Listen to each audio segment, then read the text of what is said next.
गांव में रहने वाला एक नौजवान लड्डिचका पुरानी बुरी यादों को न भूल पाने और एक ही चीज के बारे में बार बार सोचने की आदत से परेशान था।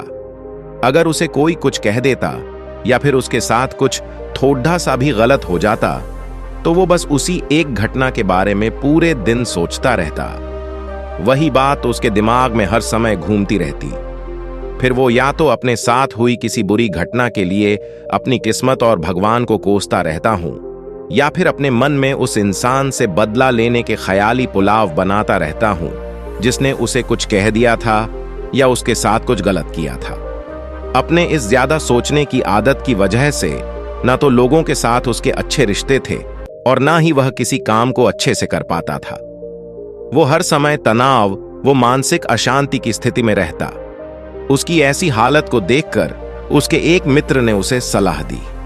यहां पास के ही एक बौद्ध मठ में एक जन मास्टर रहती है, तुम उनके पास जाओ, वो तुम्हारी इस मानसिक समस्या का कोई न कोई समाधान अवश्य बता देंगे।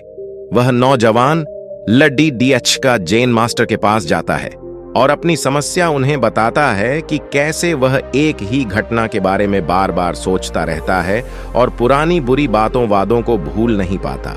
लड़के की समस्या सुनने के बाद जिन मास्टर वहां से उठकर मठ के अंदर चले जाते हैं। जिन मास्टर का बिना कुछ उत्तर दिए ये उठकर चले जाना लड़के को कुछ अजीब सा लगता है, लेकिन वो फिर भी वहीं बैठा रहता है।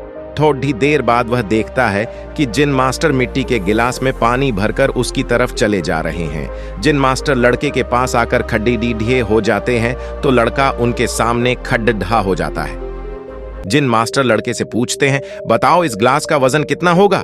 लड़के ने कहा, मैं एकदम सटीक तो नहीं बता सकता, लेकिन इस ग्लास का वजन बहुत ही कम है। अब जिन मास्टर ने गंभीर होकर कहा, मेरा प्रश्न ये है कि अगर मैं इस ग्लास को थोड़ी देर तक ऐसे ही पकड़ ढककर खड्डा रहूं तो क्या होगा? लड़के ने कहा, कुछ भी नहीं होगा। जिन मास्टर ने फिर पूछा, अगर मैं इस गिलास को इसी तरह 1 घंटे तक पकड़ डिच कर रखूं तो क्या होगा? आपके हाथ में दर्द होना शुरू हो जाएगा।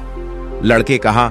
जिन मास्टर ने फिर प्रश्न किया, अगर मैं इस गिलास को ठीक इसी तरह पूरे दिन पकड़ ढांच कर रखूं तब क्या होगा?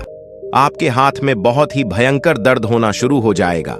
आपका हाथ सुन्न भी हो सकता है, आपके मांसपेशियों में भारी तनाव आ सकता है और यहां तक कि आपके हाथ को लकवा भी मार सकता है। लड़के ने गंभीर शब्दों में कहा। जैन मास्टर ने कहा, बहुत बढ़िया, लेकिन क्या इस दौरान ग्लास का वजन बदला? लड़के ने कहा, नहीं, वजन तो नहीं बढ़ा। तब भला हाथ में दर्द और मांसपेशियों में तनाव क्यों आया? जिन मास्टर ने पूछा। बहुत समय तक पकड़े रहने के कारण लड़के ने बदिया। जिन मास्टर ने फिर प्रश्न किया, अब इस दर्द से छुटकारा पाने के लिए मैं क्या करूं? ग्लास को नीचे रख दीजिए। लड़के ने कहा। जिन मास्टर ने कहा, बिल्कुल सही, और जीवन की परेशानियां भी कुछ इसी तरह होती हैं। इन्हें कुछ देर तक अपने दिमाग में रखें और लगेगा कि सब कुछ ठीक है।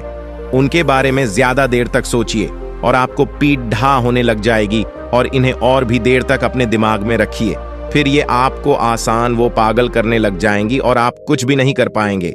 जिन मास्टर ने लड़के की तरफ इशारा करते हुए कहा, अपने जीवन की पिछली गलती हो और घटनाओं के बारे में सोचना जरूरी है, लेकिन उससे भी ज्यादा जरूरी है उनसे सीख कर आगे बढ़ना। अगर तुम एक ही बात को पकड़ डांट कर बैठे रहते हो तो ठीक उस ग्लास की तरह यह भी तुम्हारे जीवन में दर्द पैदा कर देगा। अगर तुम आज अपने अतीत को लेकर बैठे रहते हो तो ये आज भी तुम्हारे हाथ से निकल जाएगा और फिर तुम भविष्य में इसके लिए पश्चाताप करोगे। तुम अपने अतीत के लिए जैसा इंसान बनना चाहते हो या फिर जिन गलतियों के लिए पश्चाताप कर रहे हो, तो तुम आज से ही वैसा इंसान बनने का प्रयास करो और कोशिश करो कि आज तुम वैसी गलतियां ना करो जिसके लिए तुम्हें भविष्य में पछताना पड़े। इसलिए चिंता करना बंद करो और अपने आज के कर्मों पर ध्यान दो, क्योंकि चिंता व्यक्ति को उसकी चिंता तक ले जाती है। दोस्तों, हमारे इस कहानी के माध्यम से आपने कितनी गहरी और ऐसिस्ट बातों का लाभ लिया है। गौतम बुद्ध भी हमें यही समझते हैं कि खुद पर ध्यान दो। अतीत के बारे में तुम जैसा सोचोगे वैसा ही बन जाओगे। इसलिए आपको हमेशा चिंता में नहीं डूबा रहना चाहिए और अपने मन में उठने वाले सवालों को दबा देना चाहिए। दोस्तों, अगर आपको यह चैनल पसंद आता है तो आप इस वीडियो को लाइक करके चैनल को सब्सक्राइब जरूर करिएगा मिलते हैं किसी अगली वीडियो में, तब तक के लिए नमो बुद्धाय।